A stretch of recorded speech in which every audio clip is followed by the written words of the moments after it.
సువార్త పనిలో, సువార్త పరిచర్యలో, సువార్త కొరకు కష్టపడవలసి వచ్చినప్పుడు, శ్రమ పడాల్సి వచ్చినప్పుడు, ఎవరైనా మనల్ని ఆటంకపడితే, ఎవరైనా మనం ఇబ్బంది పెడితే, మన గుర్తుకప్పుడు బ్యాగ్ పుస్తకం ఎవరైనా బైబిల్ జీపీఎస్ అంటే నేను మనకు పోరాడే శక్తి లేదు, పోరాడేంత టైము లేదు, పోరాడేంత ధైర్యం లేదు.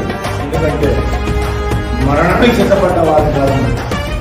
ఎవరు మరణానికి సిద్ధపడేవాడు ఎక్కడ ఏం జరిగినా కూడా భయపడేవాడు క్రైస్తవుడే కాదు. భౌతిక సంబంధమైన మరణము క్రైస్తవుడికి విలువ లేనిది, అసలు విలువే లేదు. క్రైస్తవుడు ఏదైనా గొప్పగా విలువగా చూడాలనుకునేది రెండవ మరణం. దాన్ని తప్పించుకుంటేనే దాన్ని గెలవాలి, దాని బారిన పడకూడదు.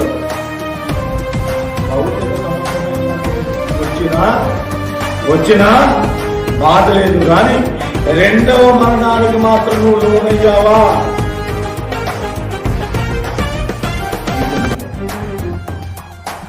అందుకనే దేవుని పని నిమిత్తము భౌతికమైన మరణం